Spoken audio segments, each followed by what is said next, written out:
Subscribe करें और bell दबाएं ताकि कोई खबर रह न जाए।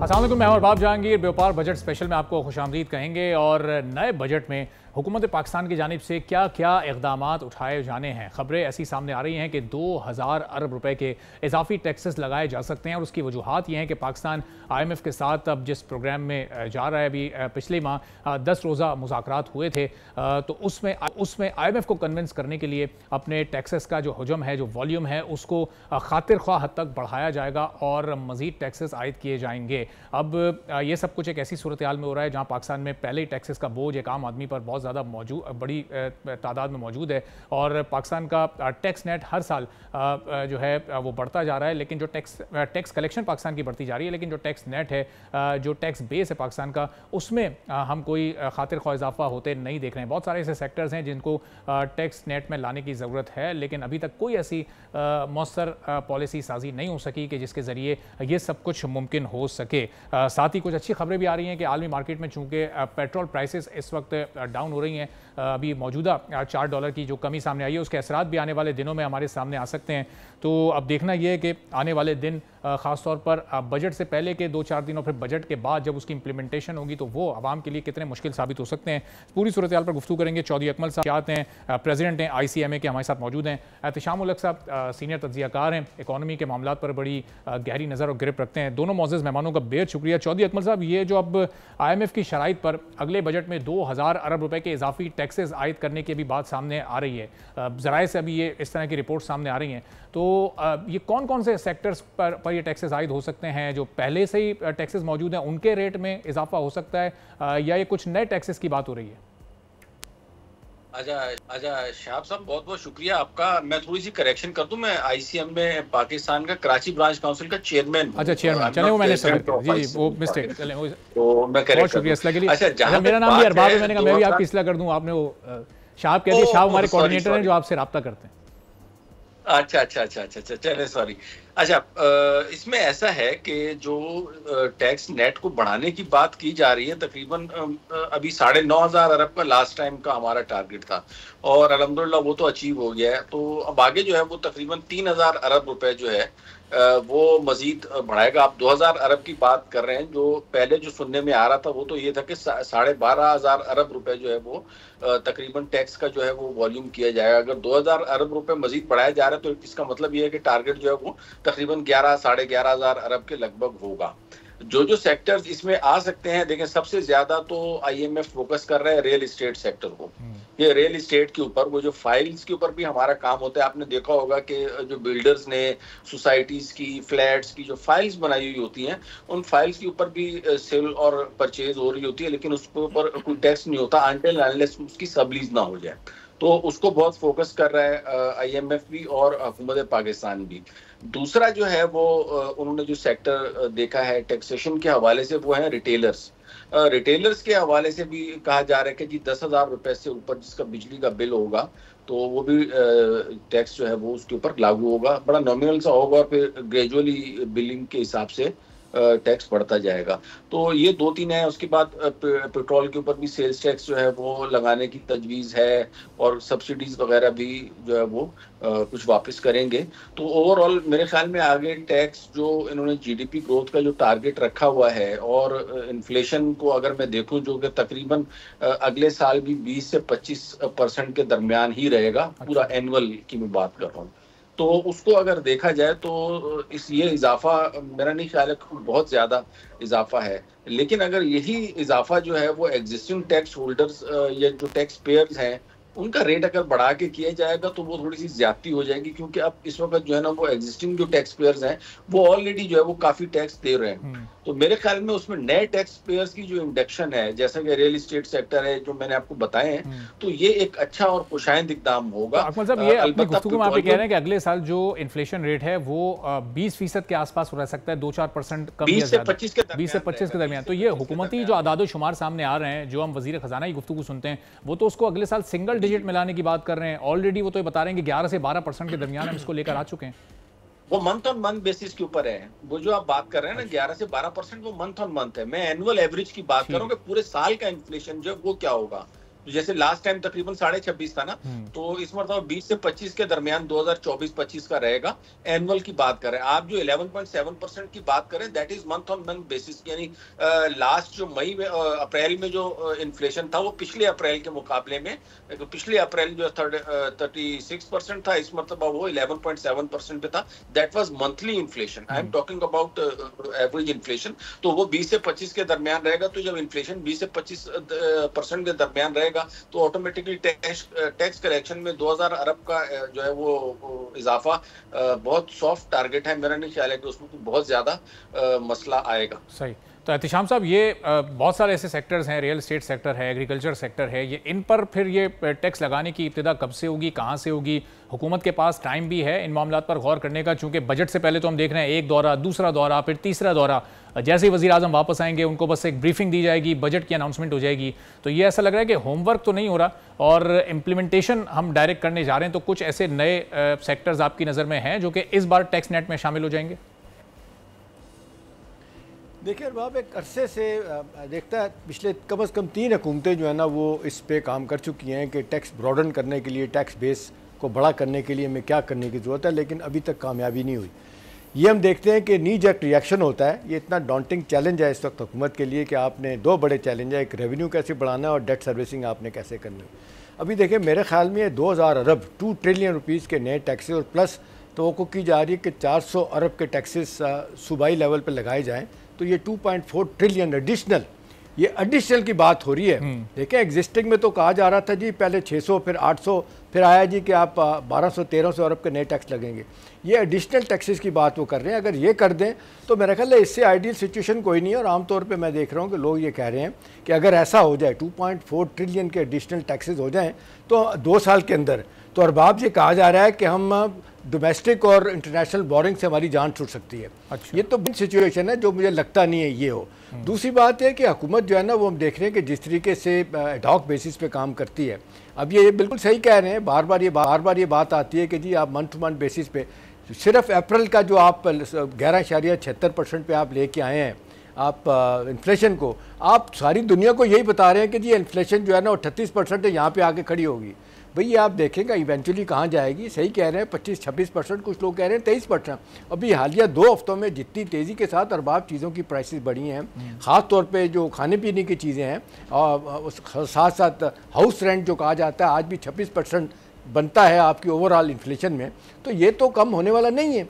अभी सवाल 2 ही रह गए हैं कि जी इन मौजूदा हालात में हुकूमत क्या कर सकती है। एक तरफ तो हुकूमत ये कह रही है कि जी हम कारोबारी लोगों पे, ख़ास तौर पे बिज़नेस कम्युनिटी पे हम वेल्थ टैक्स लगाएंगे और फिर गेन टैक्स लगाने की बात हो रही है। लेकिन साथ साथ जो बड़े अरसे से हम सुन रहे हैं कि जी रैशनलाइज़ किए जाएंगे टैक्स लॉज, और इसमें इनकम टैक्स कितना होगा, जनरल स्टेट टैक्स कितना होगा, एक्साइज ड्यूटी कितनी होगी, कस्टम ड्यूटी कितनी होगी, ये अभी तक नहीं तय कर पा रहे कि कितना आप ये ले सकते हैं और ये कितना आप शेयर अपना स्टेक होल्डर से मिल के आपको पैसा मिल सकता है। अभी आपका सवाल बड़ा इंपॉर्टेंट है कि अभी जो सेक्टर रह गए आज आके रियल स्टेट की बात हो रही है। देखिए रियल स्टेट का इस वक्त पट्टा बैठा हुआ है। पिछले कम से कम 3.5-4 साल में अरबाब रियल स्टेट बिल्कुल नीचे लगी हुई है। आपने छोटा सा प्लॉट लिया है, मैंने लिया है, किसी ने भी लिया है, वो बिल्कुल वैसा का वैसा पड़ा है। मुझे अच्छी तरह याद है 1.25 करोड़ का प्लॉट इस वक्त अपना DHA में पिंडी इस्लामाबाद में वो 76-80 से कहा नहीं है, इससे ज़्यादा करनी है। अभी उस पर भी फिर ये हो गया कि जब आप अव्वल तो वो लोग कहते हैं कि ट्रांजैक्शन होती नहीं है, अगर ट्रांजैक्शन हो जाए तो अब लेने वाला देने वाला दोनों के ऊपर टैक्स है। वो कम से कम आपको 76 लाख अगर फ़र्ज़ करें आपका एक नॉल का प्लाट है इधर अपना DHA में, तो उस पर 4 से 5 लाख रुपये आपको देना पड़ेगा। नतीजतन जो छोटे लोग थे बेचारे कारोबारी लोग थे या आप जैसे मेरे जैसे, या आम आदमी को कहता है 50-60 लाख का कुछ ले लूँ मैं प्लॉट और थोड़े से के बाद बेच दूंगा, और लोग यही क्या करते थे, थोड़े से के बाद बेच के 2 लाख 1.5 लाख प्रॉफिट आया, फिर कोई नई चीज़ ले। देखिए इसको ऑर्गेनाइज तरीके से करने की ज़रूरत है। ठीक है रियल स्टेट में बहुत बड़ा पोटेंशियल है, लेकिन इस तरीके से करने से तो मेरा ख्याल है लोग भाग जाएंगे। आज आलम यह है कि बेताशा लोगों के पास पैसा पड़ा हुआ है। कुछ लोग तो कहते हैं कि 1 ट्रिलियन से ज़्यादा का पैसा पड़ा हुआ है लोगों के पास, कोई लीगल है कोई इलीगल है, जो ये हुकूमत की पॉलिसी की वजह से नहीं लग रहा। भैया आपको स्टेक होल्डर से बात करें, जो टैक्स जेन्युइन बनता है आप ले लें। इसी तरह फार्म इनकम है, एग्रीकल्चर टैक्स है इनकम के ऊपर, वो अब नहीं लगने का नाम दिया जा रहा। एक अरसे से बात हो रही है भाई क्यों नहीं ले रहे। फिर ये प्रोफेशनल टैक्स है, फिर सर्विसेज सेक्टर है, इसको ब्रॉडन करना है, वो भी नहीं किया जा रहा। ज़्यादा परेशानी की बात अरबाब ये है कि आज आके ये सैलिड क्लास ही फंसेंगे उन्हीं लोगों। अभी देखें कल मेरा ख्याल है बड़ा अच्छा हुआ, आज खबर आपने पढ़ी होगी, प्राइम मिनिस्टर ने ये आपका टैक्स जो है ना इस पर जो क्या कहते हैं 50,000 निकालने पे विदहोल्डिंग टैक्स था, इसको बढ़ाने की बात हो रही थी 4% रिजेक्ट कर दी हुकूमत ने, 4% से 8% पे वो रिजेक्ट कर दिए। तो देखिए अब ये अगर आप ये काम कर रहे हैं, डंग टपाऊ पंजाबी में कहते हैं कि अब आपको पता है कि अपने आपने मैनेज करना है, वो भाई कोई तरीका मैडनेस तो मैडनेस डिमांड करता है कि आपका कोई प्रोएक्टिव पॉलिसी हो। अब IMF के साथ फंसे हुए हैं, IMF कह रहा है जी कर्जा देंगे, ये सारी शराइत पूरे करें, साथ वो कहते हैं कि जी हमसे कर्जा लिया आप चीनी कंपनियों को नहीं देंगे। चीनी कंपनियां प्राइम मिनिस्टर वहाँ बैठे हैं, उनसे जो बात हो रही है वो कह रहे हैं कि जी पहले तो 550 रुपये का हमारा जो आपने पैसा रोका हुआ वो दें, हम आपको नया दे देंगे कर्जा। वो 600 या 800 अरब रुपये का बैंक कह रहे हैं, हुकूमत नहीं, लेकिन पहले हमारा 550 क्लियर करें। तो इतने बुरे तरीके से फंस गए, उसकी वजह ये है कि कोई पॉलिसी नहीं है, आप डायरेक्शन कोई नहीं है कि आपने बैठ के कोई इस हवाले से एक्सरसाइज किया है कि कितनी कमाई होगी। अभी 18 ट्रिलियन का हमने बना लिया ओवरऑल कैपिटल साइज, इसमें 11 ट्रिलियन आपको रेवेन्यू का कलेक्शन आपने लेनी है, कैसे लेंगे? फिर डेट सर्विसिंग में पैसा जाएगा, डिफेंस में जाएगा। अभी आप देख लें पिछले 4 सालों से अरबाब ये हम देख रहे हैं पब्लिक सेक्टर डेवलपमेंट प्रोग्राम, वो 1000 अरब का 1200 अरब का इवेंचुअली 600-700 कट लगते तक यहाँ आ जाता है। तो मेरा ख्याल है हुकूमत सख्त मुश्किलात में है, और मुझे नहीं लगता है कि FBR ने और स्टेट बैंक ने, मिनिस्ट्री ऑफ फाइनेंस ने, और लगता है कि ज़ाहिर है चाइना का जो इस वक्त दौरा है ये भी फिर इसी सिलसिले की कड़ी है। चौधरी अकमल साहब के अभी 550 अरब का ये जो पेमेंट अभी फंसी हुई है चीनी IPPs की, अब IMF के कर्ज से वो आप अदा कर नहीं सकते, उनकी अपनी ये शर्त है, वो कर्जा भी आपको लेना है, इधर आपको खर्च भी नहीं करना। ये अगर रोल ओवर भी मिल जाता है थोड़े अरसे के लिए, तो वो कितने अरसे का रोल ओवर मिल सकता है? बाद में भी तो आपको कहीं ना कहीं से वो पेमेंट आपको क्लियर करनी पड़ेगी। 550 अरब रुपये भी ये बड़ा मसला बने हुए हैं चौधरी अकमल साहब। जी देखें, चाइना जो है ना वो हमारा बहुत अच्छा इत्तेहादी है, माजी में भी जो है वो बुरे वक्तों में हमारा उसने बहुत साथ दिया है, इसमें कोई शक नहीं है। और अब जो CPEC का जो फेज़ 2 शुरू होने की बात हो रही है, ये भी बहुत खुशाइन बात है। वज़ीर आज़म शहबाज शरीफ साहब, चीफ ऑफ आर्मी स्टाफ साहब ने आज जो है वो मुलाकात भी की है चीनी वज़ीर आज़म से। ये सारी इस किस्म की खबरें हैं जो कि बहुत पॉजिटिव सिग्नल्स दे रही हैं। बट असल चीज़ ये है कि मटीरियल चीज़ें नहीं हो रही, मतलब ऐलानात की हद तक, कागजात की हद तक गुफ्तन नशिस्तन बर्खास्तन तो हो रही है, और उसमें जो एफर्ट्स की जा रही हैं उन एफर्ट्स को भी सराहा जाना चाहिए। लेकिन वो इस चीज़ को भी देखना चाहिए कि वो आखिर एफर्ट्स कामयाब क्यों नहीं हो रही।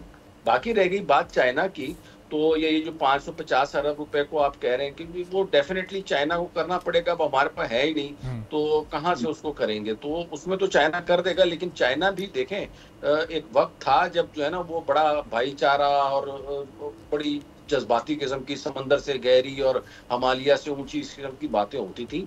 Now the things are changed. हर एक मुल्क जो है वो अपना मफाद जो है सबसे ऊपर रखता है, सबसे आगे रखता है।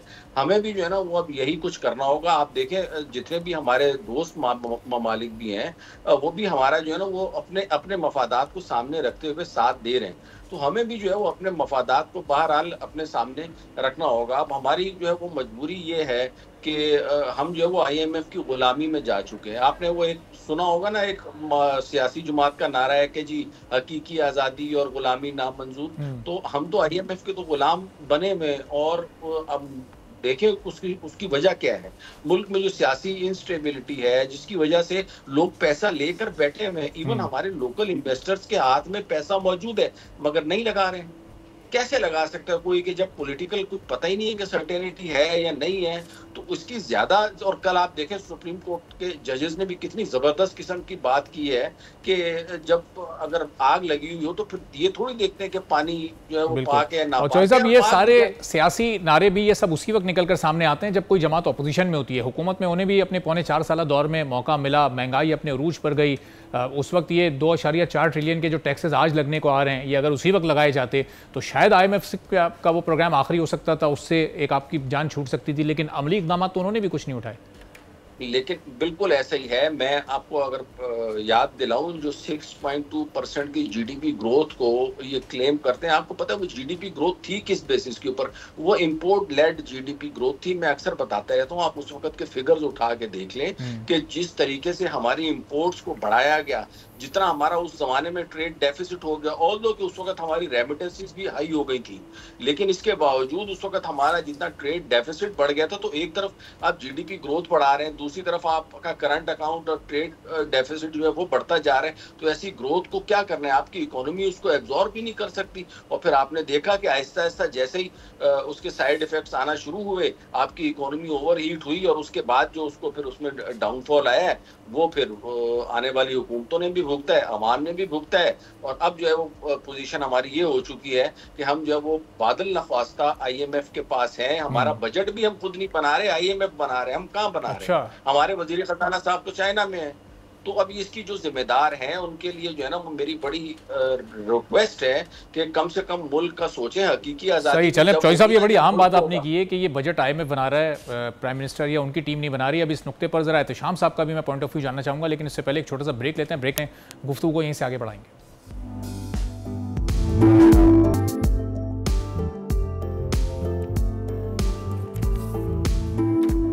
बजट 2024-25 जो कि अब से कुछ दिन बाद ऑफिशियली सामने आना है, उससे मुतालिक अब एफबीआर की जो तजावीज़ हैं वो आहिस्ता आहिस्ता पब्लिक हो रही हैं और टैक्स छूट के हवाले से जो वर्किंग थी वो अब सामने आई है। सिलसिले में उमर हयात खान ने एक रिपोर्ट तैयार की है, एफबीआर की क्या तजावीज़ हैं और उस पर क्या हुकूमती रद्द-ए-अमल सामने आ सकता है। एहतिशाम उल हक साहब और चौधरी अकमल साहब हमारे साथ मौजूद हैं। एहतिशाम साहब, एक तो ये जो अब टैक्स छूट ख़त्म करने की जो बात की जा रही है, एफबीआर ने तजवीज़ पेश की है, अब अगर ये तजवीज़ हुकूमत मुस्तरद नहीं करती है और बहुत सारी अशिया पर से टैक्स छूट ख़त्म हो जाती है तो ऑटोमेटिकली महंगाई का ग्राफ ऊपर जाएगा।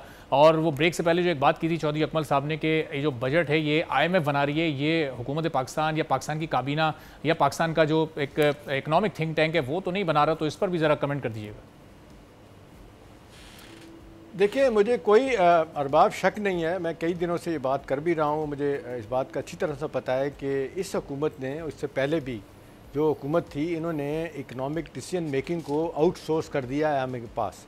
उसकी वजह यह है कि हमारे पास फॉल बैक करने के लिए हमारे पास कुशन कोई नहीं है।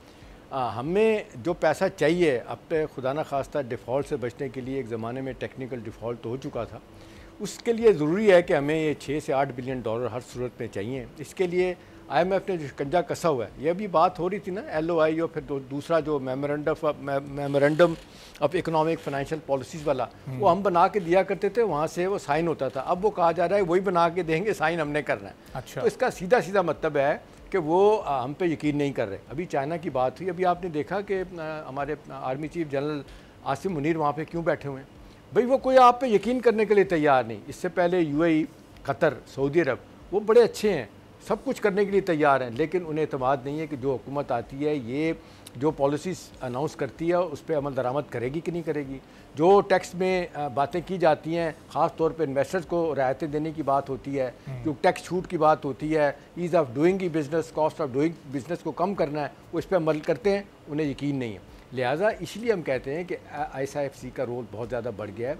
यही अदारा सबको यकीन दहानी करा रहा है कि जी हम बैठे हैं, हम इस पर अमल दरामद करते हैं। एहतिशाम साहब, ये ट्रस्ट डेफिसिट जो पूरी दुनिया में एक पैदा हो गया पाकिस्तान की हुकूमत को लेकर, ये कहाँ से इसका नुक्ता आगाज़ हुआ? ये इतना क्यों मजबूत हो चुका है कि कोई मुल्क इस वक्त पाकिस्तान की सियासी हुकूमत पर ट्रस्ट करने को तैयार नहीं?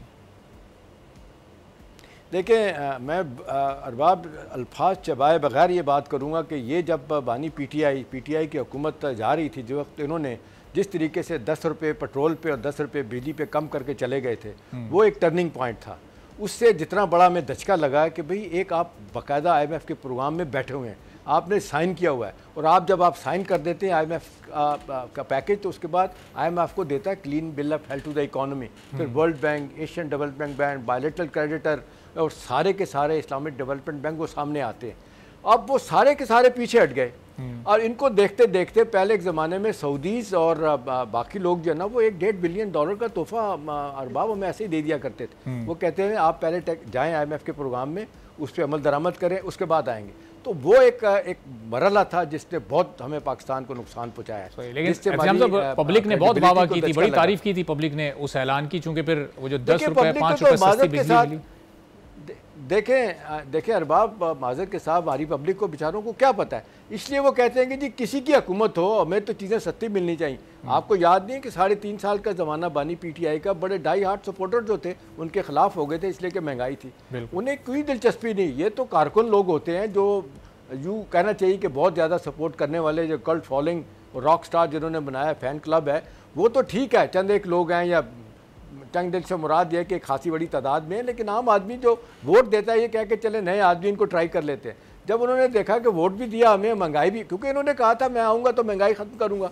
आपको याद नहीं है माजत के साथ वो जुमला इस्तेमाल करते थे अपना मुराद सईद साहब, वो प्राइम मिनिस्टर आएंगी, खान आएंगी तो फिर 200 अरब रुपया बाहर से आ जाएगा, 200 बिलियन डॉलर बाहर से आ जाएगा।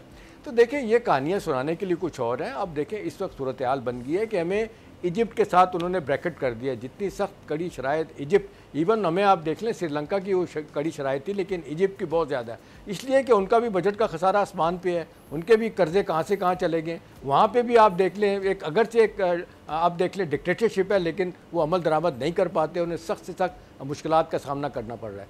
तो इस सारे तनाज़र में अगर आप आ जाते हैं, ये जो आपको ओरिजिनल सवाल है कि जी जो टैक्स लगाने की बात हो रही, देखिए एक मुद्दत से हमें लॉलीपॉप दिया जा रहा है कि जी इस वक्त तकरीबन सूबों को मिला के अरबाब मरकज़ के बुला के 38 टैक्सेस हैं, इनको 3 टैक्सों में सिर्फ ले आएंगे, इनकम टैक्स होगी, सेल टैक्स होगी और आपकी फेडरल एक्साइज ड्यूटी होगी, इसके बाद कोई टैक्स नहीं होगा। आइडियली तो यही होना चाहिए, सेल टैक्स को रैशनलाइज करके आप 18% पे लेके जा रहे हैं, ये जुल्म है। इसलिए कि आपको लग रहा है कि शायद यही करके हमने बजट जो है ना अपना बनाना है, अब बैलेंस करना है। लेकिन अब इससे पहले जो बात हो रही थी मेरा ख्याल है वो भी बड़ी परेशान कुन बात है ट्रेड डेफिसिट की। आप 30-32 हज़ार की आप बिलियन का आपकी एक्सपोर्ट है और 70 बिलियन डॉलर की आपकी इंपोर्ट है, तो ये 40 बिलियन डॉलर जो हमारा डेफिसिट है, ट्रेड डेफिसिट है, ये कम ही नहीं हो रहा।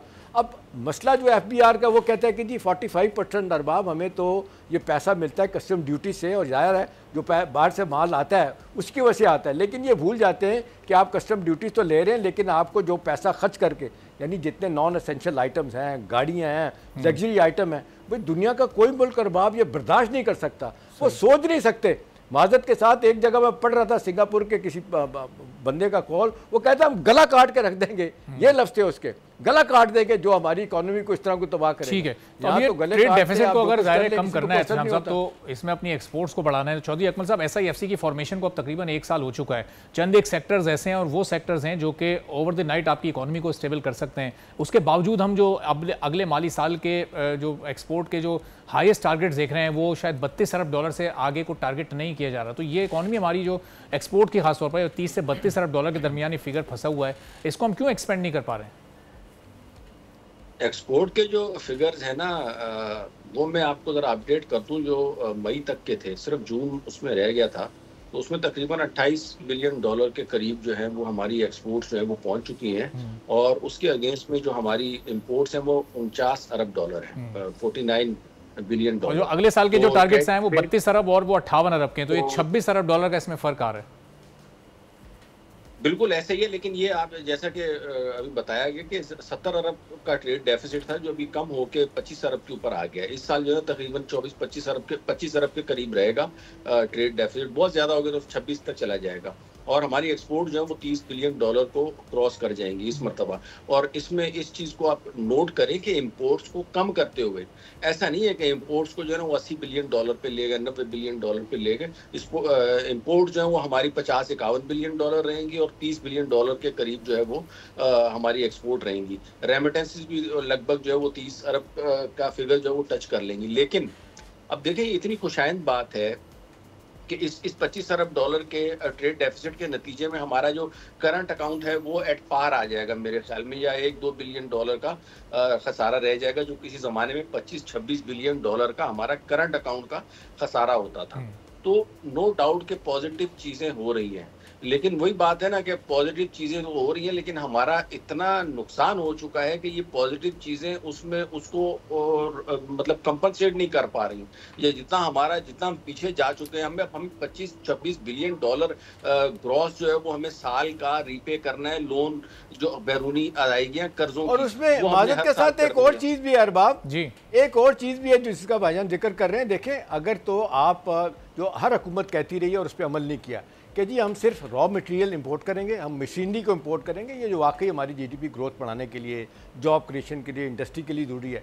ये हर पार्टी कहती है, मैनिफेस्टो में इसका जिक्र करते हैं, लेकिन उसके बाद आप देख लें क्योंकि प्रेशर्स हैं, मराज याफ्ता तबके हैं और जिस तरीके से हमारे आप देख लें कार्टेल बने हुए हैं, वो कहते हैं जी गाड़ियों की इंपोर्ट नहीं रोक। यानी आप देख लें खाने पीने की चीज़ों के अलावा बिजली, अपना बिल्ली और कुत्ते की जो है ना वो भी अपना खाने पीने की चीज़ें बाहर से इंपोर्ट की जाती है। ये इससे बड़ा क्या जुल्म हो सकता है? ये थोड़ी सी आउटडेटेड हो गई है इन्फॉर्मेशन आपकी। लेटेस्ट जो इन्फॉर्मेशन मैं आपको बता रहा हूँ ना, उसमें गाड़ियों के ऊपर अच्छा खासा टैक्स रखा हुआ है और ऐसा नहीं है कि आसानी है। मैं कह रहा हूँ ना, $49 बिलियन के ऊपर जो इम्पोर्ट्स आई है उसमें काफी हद तक इन्होंने आप माजरत के साथ नहीं ठीक, आप जरूर करें, मेरी करेक्शन जरूर करें, लेकिन सवाल यह है कि टैक्स देखें ना, नहीं माजरत के साथ आप मेरी जरूर करेक्शन करें। सवाल यह है कि जी इतना ज्यादा टैक्स लगाने के बाद भी क्या ये कम हुई है?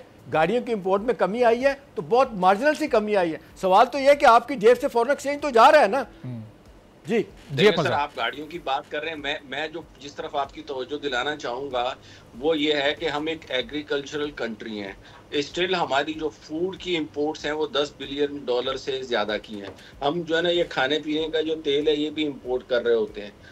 इसके अलावा मतलब जिसे हम वो क्रूड ऑयल कहते हैं, सोयाबीन हो गया, ये सारी चीज़ें हम जो है ना वो इंपोर्ट कर रहे हैं, तो ये हम अपने यहाँ पे इन चीज़ों को आसानी पैदा कर सकते हैं। उसके बाद आप देखें गंदम का भी इस साल हमने इंपोर्ट की है जिसकी वजह से बहरान पे आ गया। उसकी मतलब कम से कम हम अपनी खाने पीने की चीज़ों को या जो फूड आइटम्स हैं उसके ऊपर अब हमें जो है ना वो इंपोर्ट्स को कम करने की जरूरत है। तो हमारी इंपोर्ट्स जो है वो तकरीबन $40 बिलियन तक बड़े आराम से। ठीक है, चलें, बहुत बहुत शुक्रिया। चौधरी अकमल साहब हमारे साथ मौजूद थे, एहतिशाम साहब हमारे साथ मौजूद हैं। एक ब्रेक लेते हैं, वापस आएंगे तो ऑटो सेक्टर को इस बजट से क्या तवक्कुआत हैं? जो अभी गाड़ियों की इंपोर्ट की बात की उसकी वजह से ऑटो सेक्टर हमारा कितना मुतासिर हुआ है, एक ब्रेक के बाद वापस आएंगे, इस पर गुफ्तगू करेंगे।